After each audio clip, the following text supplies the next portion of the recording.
This is going to be a very short video. When it comes to abdominal x-rays, there are only a few things that you need to understand at this point. And this video is designed specifically so that you can learn a basic approach and be comfortable with most abdominal x-rays that you're going to see. The utility of the abdominal x-ray in today's practice, practically speaking, is very limited.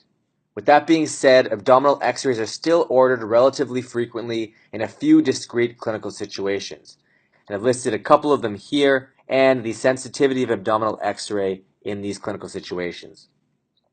First, for ruling out free air, say in the setting of perforation, the abdominal x-ray is actually quite sensitive, but it's not 100% sensitive.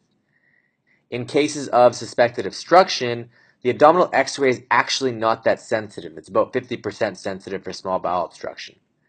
With that being said, there are some relatively specific signs for small bowel obstruction, but if the bowel gas pattern is nonspecific or bowel loops are filled with fluid, you can't really exclude small bowel obstruction. I want to make it clear that constipation is a clinical diagnosis. It is true that you can see stool in the colon on abdominal x-ray, but the colon is designed to hold stool. Most people are going to have some stool there. That being said, there are actually published grading systems for fecal loading, classifying fecal loading as mild, moderate, or severe. However, studies looking at abdominal x-ray and constipation in general have shown poor inter-observer reliability and ultimately conclude that the abdominal x-ray has limited utility in evaluating for constipation. When looking for kidney stones, non-contrast CT and in special cases ultrasound are the test of choice. Abdominal x-ray is generally performed here to see if you can see the stone, and if you can see the stone, the idea is that you can follow it up with serial x-rays. Now, let's move on to the actual imaging. Before we actually talk about abdominal x-ray, it's important to know what we're looking at when we talk about x-rays. Simply put, an x-ray is created by shining an x-ray beam through something and then detecting it on the other side. In this case, it happens to be someone's chest. The principle here is simple. Tissues of lower density are going to appear darker, and tissues of higher density are going to appear brighter. When it comes to x-ray, you only need to know a few basic radiographic densities. We have air, which is a very low density and is going to show up the darkest, and very, very dense structures like bone and metal are going to show up as very bright. In between, we have fat, and then we have water and soft tissue. Fat is less dense than the water and the soft tissue. This is an example of an abdominal x-ray. So you can see we have the lung up here, which shows up as dark. Inside the bowel loops, we have gas, which shows up as dark. On the other side of the scale, we have dense things like bone that show up as very white. In between the two extremes, we have soft tissues. So this is the liver and the right upper quadrant. This is the right kidney over here. And the reason why we can see the outlines of these organs relatively well is because there is fat in between them, and that fat is slightly less dense. This here is called the properitoneal fat stripe. Don't worry what it is. The principle here is that the fat is slightly less dense than the soft tissues. Okay, so now that we know the very basics, let's move on to interpreting abdominal x-rays. So we'll start with this x-ray, and we'll start with a question. You're on call, and a patient's x-ray comes up, and you're being asked your opinion on this x-ray, and the question that they're asking you is, does this patient have free air in the abdomen? And you can pause this video and take a few seconds to take a closer look, and then commit to an answer and resume the video. Okay, now that you have your answer, we'll come back to this x-ray in a second.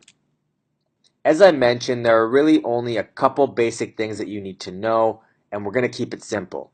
The first thing that you need to know when looking at an abdominal x-ray is how the patient is positioned. The main views are upright, supine, which means the patient is lying down and facing upwards, and decubitus, which usually refers to a lateral decubitus, aka the patient is lying down on their side. The second thing that you need to know is that air rises. So, if you're looking for free air, you need to take these two things into account to know where to look. Think about how the patient is positioned and know that air rises. So, back to our case. If you were looking under the diaphragm when we first pulled up this case, don't feel bad. It's a common mistake for beginners to make.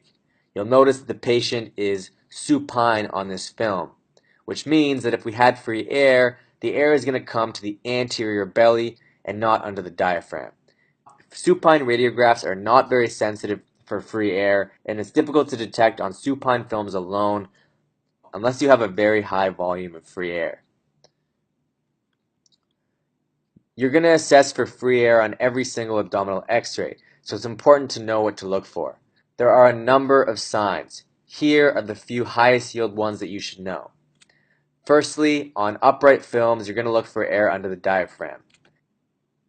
Here is an example of free air on an upright abdominal x-ray under the diaphragm on the right, but you can also see it under the diaphragm on the left. Here is the stomach bubble, and this is the free air right here. When the patient is supine, as I mentioned before, air moves to the anterior part of the abdomen.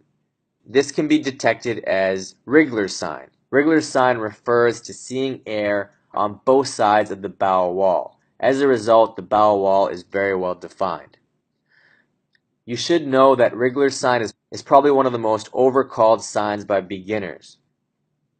The reason for this is because you often have multiple bowel loops overlying each other, and you can get a similar appearance of bowel wall simulating Wriggler's sign.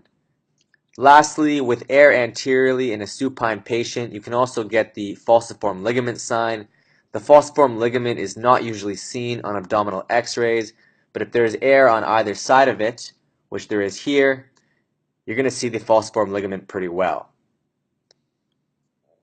Okay, so as we already discussed, abdominal x-rays are often ordered to assess for small bowel obstruction. So it's important to be able to assess the bowel gas pattern. Firstly, you need to be able to differentiate small bowel from large bowel.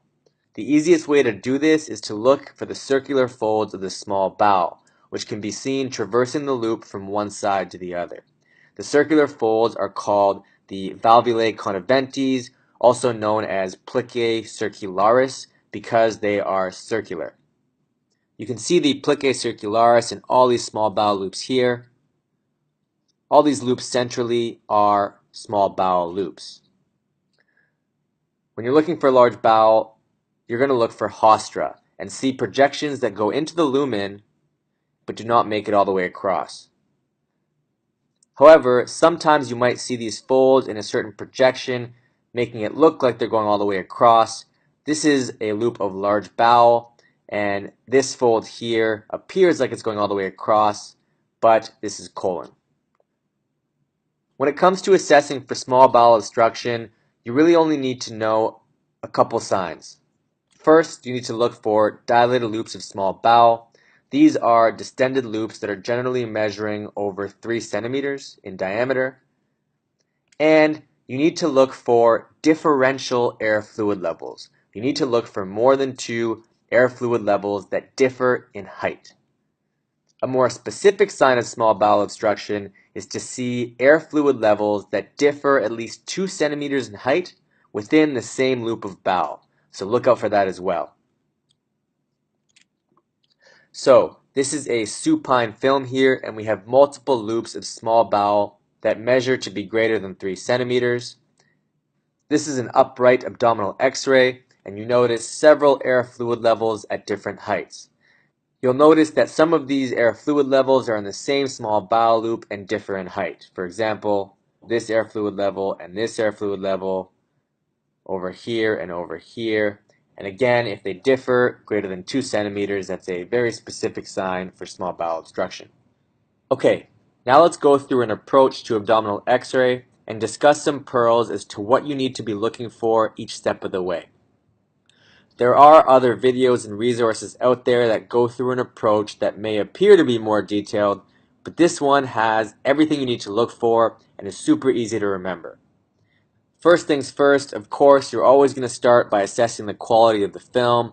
This includes looking at what views you have, making sure that the whole region of interest is included, making sure it's the right patient, etc. But when it comes to actually looking for pathology on an abdominal x-ray, you can simplify it like this. First, we're going to assess for things that are very dark, aka we're going to assess for air. We start by assessing for free air, and we talked about that already. Remember, free air rises. Next, we assess the bowel gas pattern. You want to identify the stomach, small bowel, and large bowel. Notice their position, notice their caliber, etc. A subtle sign of an abdominal mass might be displacement of bowel loops.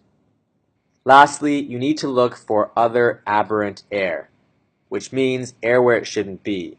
For example, you may have pneumobilia, which refers to air in the biliary system in the setting of gallstone ileus. You may have gas-producing infection, things like emphysematous cholecystitis, where you see air in the gallbladder wall, etc. So, once you've looked for air, aka all the things that are very, very dark, now we're going to look for things that are very, very bright. And that includes lines or drains in the patient. That includes foreign bodies like metallic things, clips from previous surgeries, etc. And that also includes calcifications. To name a few things that you might be looking for, things like gallstones, kidney stones, calcification of the pancreas with chronic pancreatitis, or calcified gallbladder, also known as porcelain gallbladder. Next, you're going to look for the organ outlines. You're going to look at the liver, the spleen, the kidneys, and the psoas muscles. As I mentioned before, the reason you can actually see the outlines of these organs in most patients is because the soft tissue organs are surrounded by fat, which is slightly less dense than the organs themselves. If you have a patient where you can't make out the organ outlines very well, it could mean one of two very common things. One, the patient may be cachectic and not have much fat around the organs to outline them well, or the patient may have massive ascites where the fluid obscures the borders of the organs. Lastly, you're going to look for everything that's outside of the abdomen. You want to assess the lungs, the bones that you can see on the film, and the soft tissues.